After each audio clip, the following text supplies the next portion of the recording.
Hello. Hello. Don't mind me, but hey guys, welcome to my YouTube channel. It's your girl Ineze. If this is your first time watching my video, thank you for taking your time to stop by to watch my video. Please subscribe and engage with my video. And if you're a returning subscriber, thank you so much for also taking your time to stop by to watch this video. I really appreciate it. Please do well to engage with the video as well. Like, comment, share. I'd really appreciate it.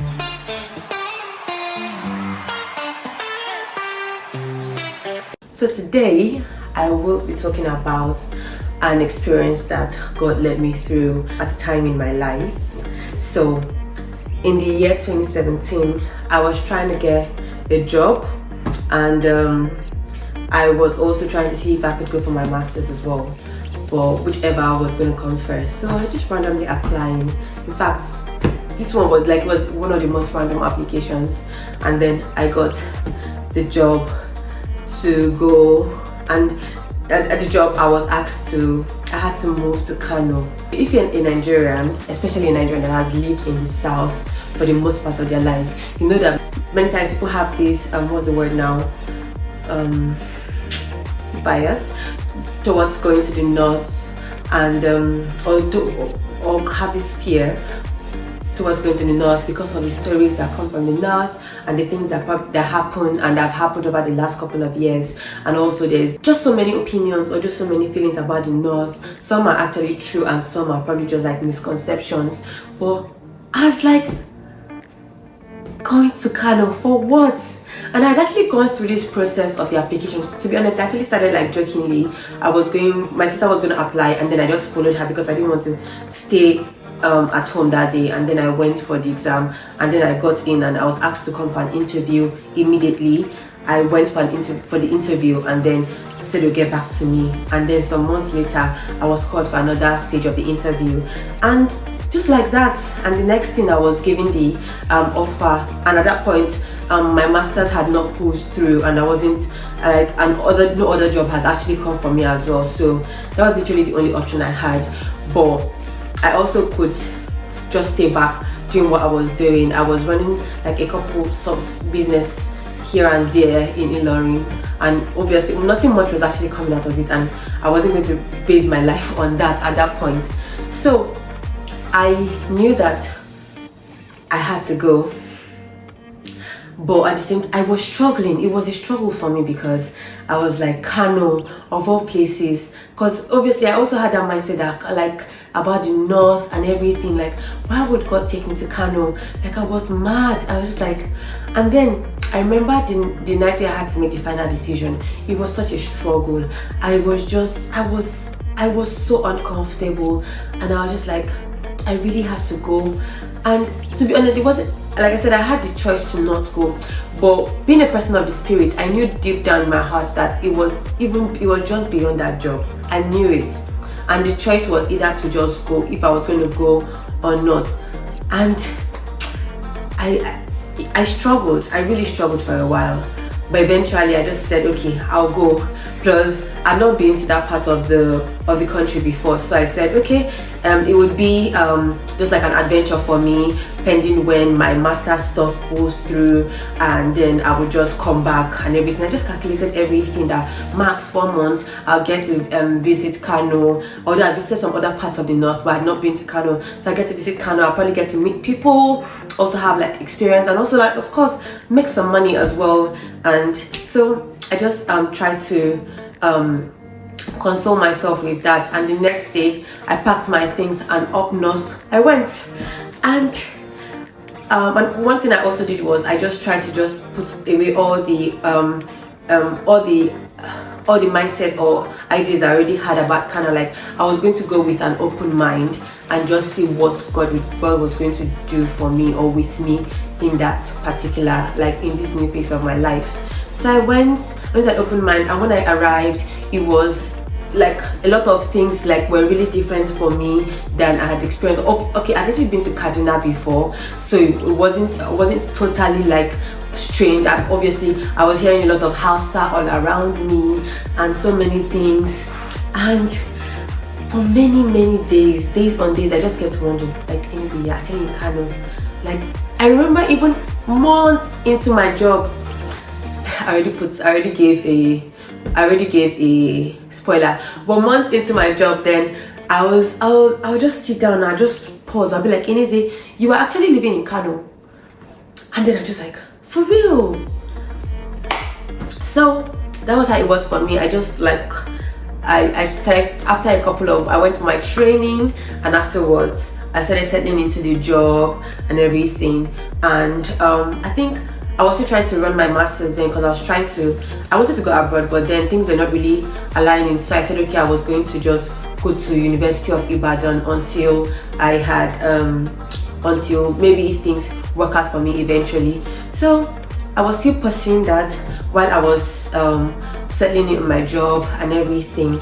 And then some months after, admission came for University of Ibadan, and I got into it for global health, and I was happy. I'm like, finally I'm going to leave this Kano, because all the weeks I had spent in Kano, I didn't even try to get an accommodation, because I was like, I'm not going to be here for long. I just need my admission to come and I'm just get out of this place and and everything. So in my head, my days were numbered, so I wasn't making any permanent plan for staying there. So I had reasons to like stay with a couple of people within the weeks I was there. Sometimes it wasn't entirely very comfortable, but I was just like, it's just a matter of time. But I was hell-bent on not getting a place. It was even so funny, because at that point too, most of my colleagues that we all moved to Kano together, was people had already started pairing together to get accommodations and everything. But me, I was still there like forming,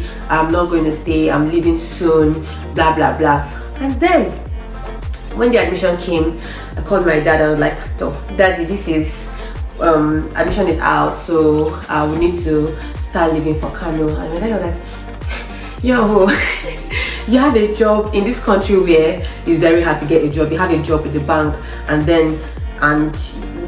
now you want to leave it and say you want to go for your masters when you've already started this job. Just stay on the job for a while, work for a couple of years, like 2 years, and then save up some money as well. Then you can now go back for your masters. Besides, you know how they say that there are many people with master's degrees that don't even have jobs, and then you have a job and you now want to leave it and go for masters, especially with the way the economy was at the time. So it was like, I was shocked, because like, Daddy, this was not the agreement. Like, because obviously he was going to pay for my masters and everything. So like, this was not the agreement. I was so disappointed. I was mad at my dad, because I felt let down, and I felt tired, because I couldn't also afford to sponsor myself for my masters at the time. And what it meant was I had to stay in Kano, and I was so angry, because this was supposed to be a temporary thing. So I couldn't even deal with the reality of the fact that, okay, Ineze, you have to live in Kano now for a while, and you don't even know how long. For days I was sad.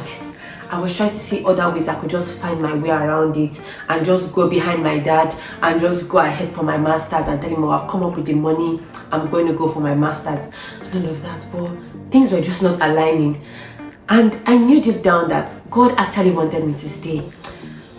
At that point, I channeled the anger to God. I was angry with God. I'm like, God, you do me like this? You did this to me. This was not the agreement, God. Like, I finished my NYSC, I'm looking to get a job in Abuja or Lagos, and then you fling me all the way to Kano. And now I was thinking it was going to be like a temporary thing, and then I'm now going to be here for longer than I planned. I was angry with God though. I was mad. I was like, see, God, this one, you do me this one. And I'm not even the kind of person that usually gets angry with God, but this one, it pained me.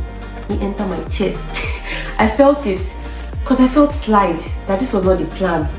And it was even annoying, because at that point my friends were getting jobs like in Lagos, in Abuja, and then me all the way, you just flung me or threw me all the way up north. I felt so separated, I felt so distanced, like everything was just, and I didn't even really know anybody here. God, why would you do this to me? No. And I was like, the another part is that I've even been a good girl for the most part. As I can remember, I've been a good girl. I've tried to do things according to your will. I've tried to, obviously I have my flaws, but I've just tried to be a good girl. But it feels like this good girl, no, they pay. So I told God, I say, I am going to rebel. I am going to stray. Exactly, I remember the word. I'm going to stray, and it should not come after me. I'm going to go ahead and just do as I want, and then if I want, I'll come back. Because at that time too, when I was beginning to accept that reality, I was feeling lonely, because I didn't really have people. And also because I've been used to like having like my Christian friends around me over the last couple of years, at least from my uni days and everything. It felt different. My colleagues were not like really that, like I didn't really connect on that level. And in finding a church, I was still trying to like, I had found a church at this point, but I was trying to not really be too into it, because I just wanted to just watch from a distance. Then from there I'll start taking steps into like getting more involved. So I didn't really have people, and I felt so lonely. And also then at that point, I not just even like loneliness in form of like not having people, but also like I was lonely because I was not in a relationship, and that was one that period that I was really like I wish I had somebody and everything. And then I said, God, I'm going to, and at that point, as life would have it, I was now in this talking stage with this person. I knew that it wasn't exactly the right thing to do, and I liked the person, but I also was not having that leading to go ahead, because it didn't feel right. So like, God, why are you just restraining me? Why are you just holding me from doing the things I want to do? Like, it was not funny that at that point, just in all of those struggles, one day, one of my friends just reached out and said, oh, she was getting married and everything.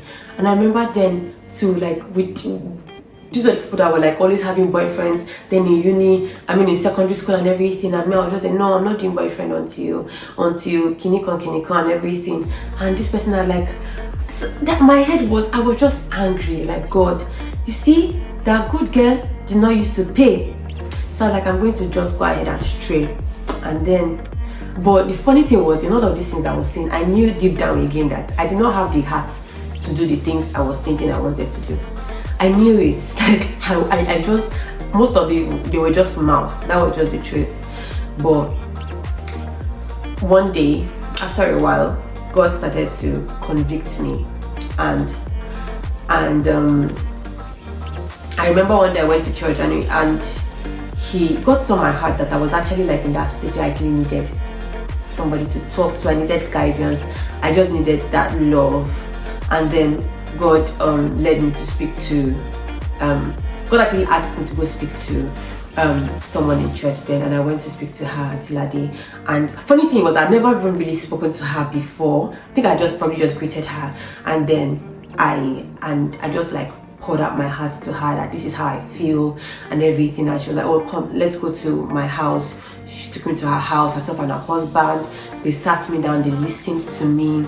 And I think before then as well, God led me to talk to two people. That's Auntie Lade and one of my pastors then. I remember Pastor Ole. So I remember like I obeyed, and I went to them like, Pastor, this is how I feel. I'm angry with God and I want to stray because I feel like God has not been fair to me, and I just want to go and do my own thing and everything. And he was like, he said he understands, and he just laughed and jokingly just said that, see, the truth is, if you go and do all those things that you say you want to go and do, there's grace. So grace will bring you back, you'll be fine, but some of the consequences will not leave you.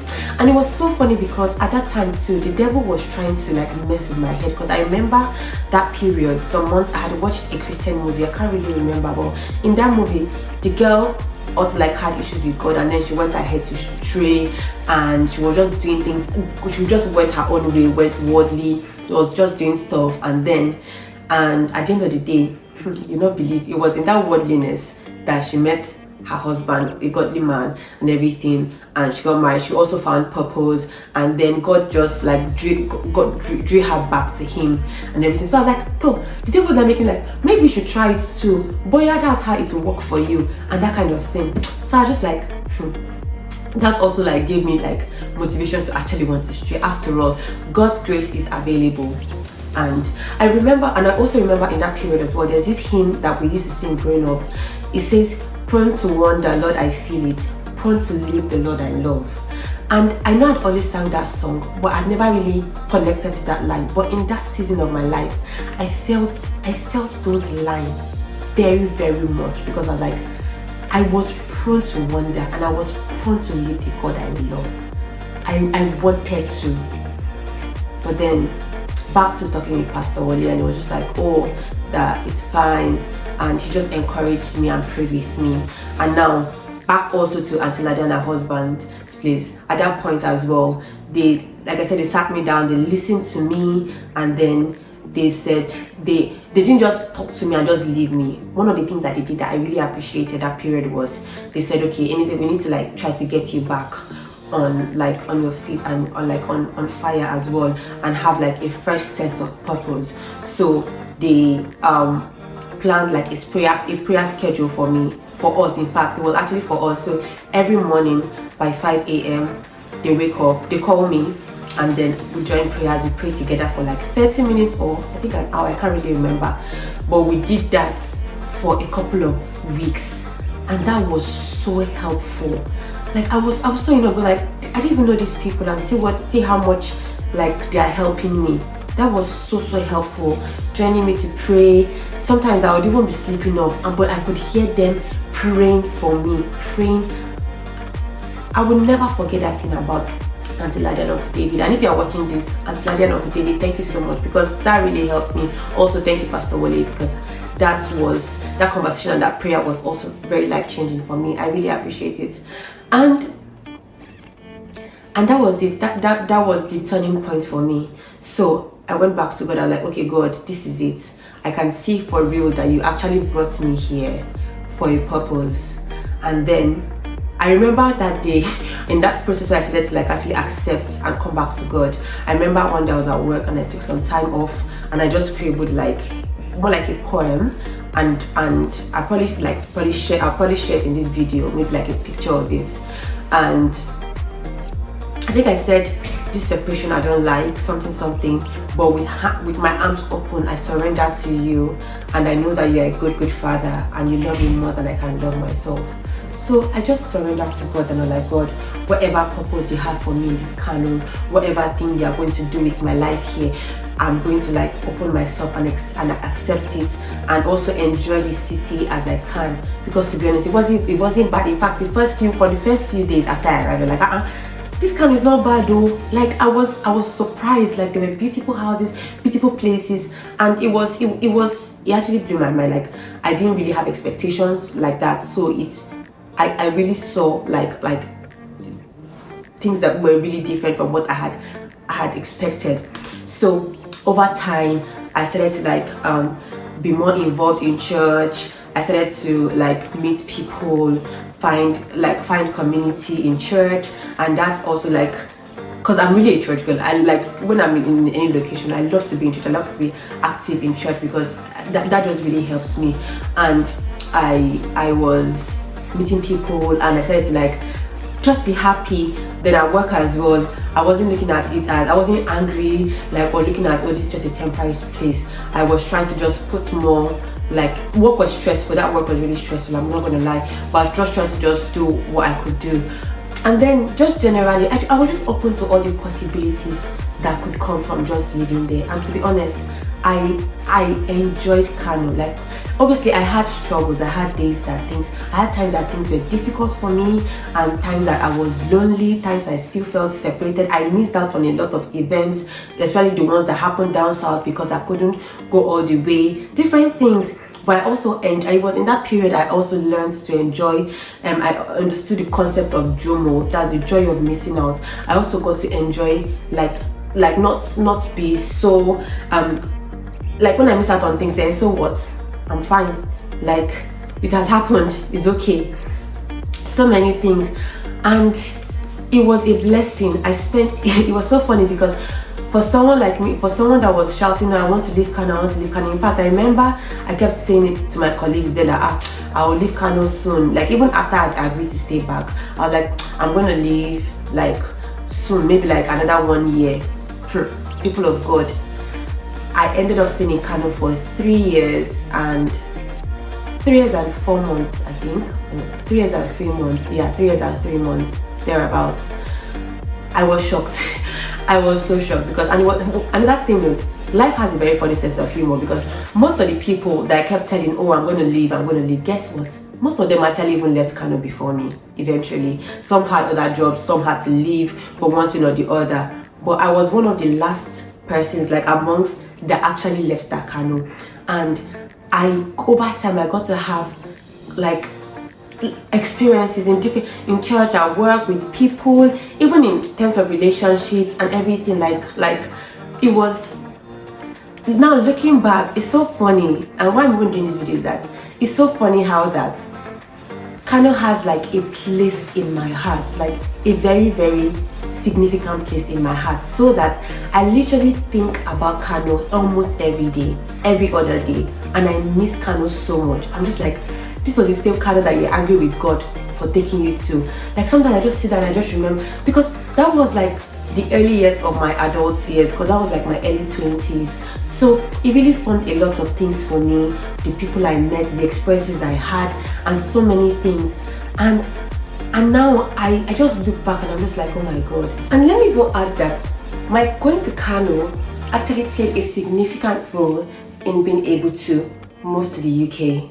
Like some of the opportunities I got to have while I was trying to come here, it was because I was in Kano, and God used certain persons as well to help me in moving.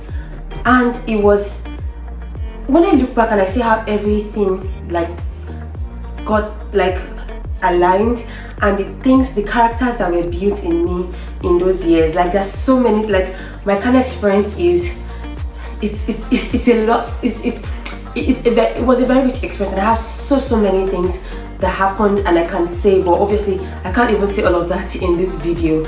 But when I look at the things that God worked in me being there, the people that I crossed paths with, the influence I was also able to make in my own way, and the memories I was able to make, I'm just like, thank you, God. I didn't know what you're doing then, but I see it now, and it was important for me to have gone through that phase of my life. I would always be grateful. And it's thank you, God, really. I'm grateful for that experience. So why am I even sharing this? I'm sharing this because many times we get to experience things that we did not even plan for, or nothing prepares us for them, or like we may have planned our path this way and then life takes you the other way. Like it feels like this is how God is leading you, or in the other way, but it's nothing like you had anticipated or you had planned, and then you just angry, or you just feel like, oh, what is this? What is my life? Just the way I felt. Those are like valid emotions, to be honest. But sometimes it's also like laying your hands up, like in surrender, and saying, God, I trust you. I don't understand what you're doing right now, but I trust you. I trust your leading. This does not make any sense to me, but I trust you. This was not part of the plan, but I trust you. And eventually, I've seen people who have also had similar experiences. Eventually, it always aligns. Like everything ends up working together for your good one way or the other. It is a giving, really. It's what it is actually. So if you are currently watching this video and probably in that phase of life where things are not going for you as you have planned, you had made your own plans, but then it seems like things just are going the other way for you and you don't know how to feel. First and foremost, whatever you are feeling is what's the word? Is valid. But I would like to encourage you, go back to God. Yeah, let him know how you feel, and go back to God and surrender and ask him what he'd make of you, what he wants to make of you in this time. Everything might not be revealed to you immediately, but as you open your heart to God's leading, as you open your heart to God's leading, you would see things start to align for you. And I hope that this has been able to help you in one way or the other. Thank you very much for taking your time to listen to me and listen to this long story. This has actually been long and all, but I believe that it has been able to bless you in one way or the other. Thank you so much, and please do not forget to like or engage with this video, comment, share. It could bless someone else. And if you have not subscribed as well, please do subscribe. Thank you. And yeah, that will be all for now. Hasta la vista. Bye. You're indescribable in every